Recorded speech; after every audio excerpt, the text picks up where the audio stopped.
One of the nice things about JoJo's Bizarre Adventure is that the protagonists don't have to be incredible people. They often are, at least at their core, but there tends to be a lot more ambiguity on the surface than Battle Shonen usually allows for. This genre likes to keep its main protagonist a pretty uncomplicated good guy and leaves the ethical complications to the edgy deuteragonist. By contrast, JoJo's Lancers are generally no more evil than their counterpart, at least once they join the party, so a moral ranking of the 9 protagonists gets to be a little more interesting. Let's start at our most ethical JoJo and go down from there.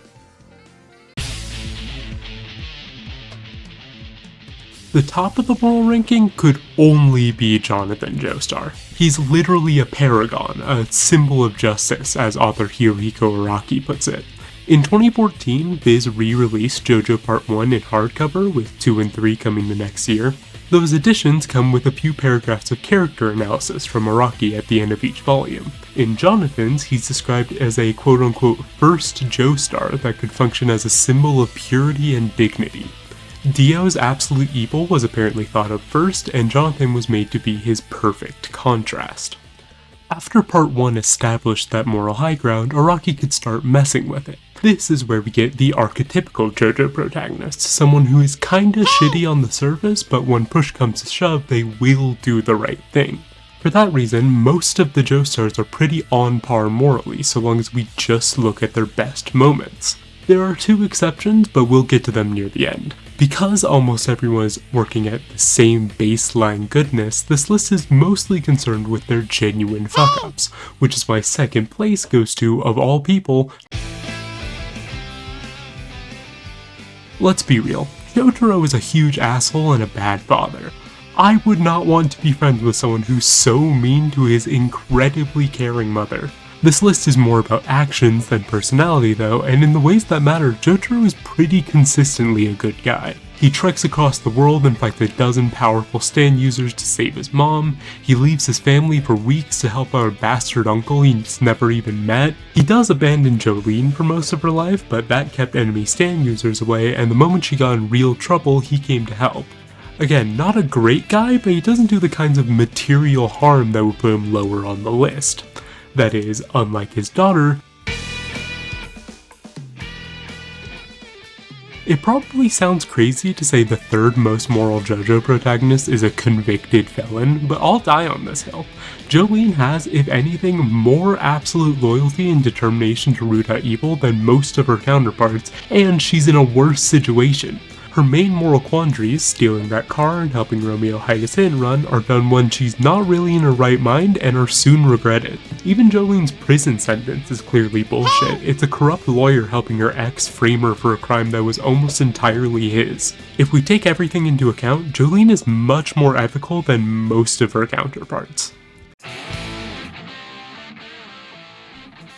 Fourth place goes to Josuke, but it's damn close.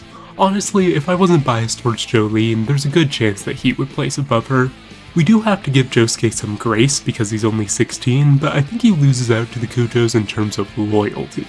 In those 2014 analyses I mentioned earlier, Araki tells us that Joseph is designed after swindlers, and his son follows after that tradition. Josuke spends a good chunk of Part 4 taking advantage of his friends, often in ways that hurt them, mostly for the sake of cash or petty bullshit. He also burned down Rohan's house, which isn't exactly gonna help with a morality ranking. In 5th, we have the other Josuke, Gabi. This midpoint is where the moral issues start to get a little more serious. All of the JoJo protagonists kill some enemy stand users at one point or another, which is why that hasn't come up yet. They all do it, it's almost always in self-defense, so I've decided to just treat it as a non-issue. I really don't have it in me to reread all of JoJo's Bizarre Adventure and tally up who kills the most. This is relevant to Gabi though, because he is uniquely brutal about it, enough that it puts him below all the people who don't do any major crimes. It's probably controversial to put Joseph this low on the list, but I can justify it. There's the basic things: he cheated on his wife, abandoned his kid, worked alongside the SS that one time, but then there's his career. In between parts 2 and 3, Joseph Joestar worked as a wealthy real estate magnate in New York City for 50 years. The average small-time landlord in that city has done some impressively shitty things, and Joseph is that times a dozen. Even if we're being extremely charitable, New York City real estate mogul is not a job that you can hold for 5 decades without racking up some sort of body count. If we had more details on that part of Joseph's life, he might just end up on the bottom of this list. I've been talking about the fundamental morality at the core of all Jojo protagonists, but Johnny represents a break with that tradition. He's one of the 2 exceptions I mentioned earlier. On top of everything else Steel Ball Run changed, it's also the first Jojo part where the protagonist is straight up not a good person. Johnny Joestar is an unapologetic piece of shit who doesn't really care about human life and will murder innocent people if it gets him what he wants. There are no moral racers in the Steel Ball Run besides maybe Poco Loco, but it's made clear that even among this crowd, Johnny is unusually ruthless. In another life, Giorno would be second only to Jonathan. Only problem is, he's the head of Passione. You know, the Italian mafia?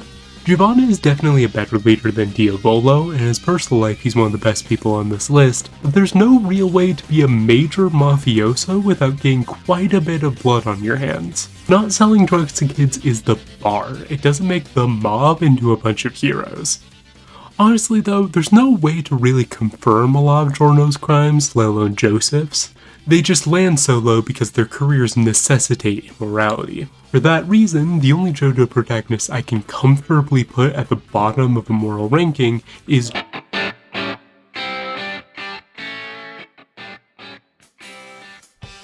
This kid is a variant of Giorno, same as Johnny is to Jonathan, but he's the exact opposite kind of criminal. Rather than this idealistic reformer who tries to be as moral a mob boss as he can, Jodio is just a straight-up money-grubbing drug dealer. He is by far and away the most openly shitty Jojo protagonist. The second result when you look up Jodio's name is his page on villains.fandom.com. Now that we've gone through all of them, my total ranking is Jonathan, Jotaro, Jolyne, Josuke, Gabby, Joseph, Johnny, Giorno, and Jodio. Let me know if you like these longer responses and comment below if you have any other questions you'd like me to answer.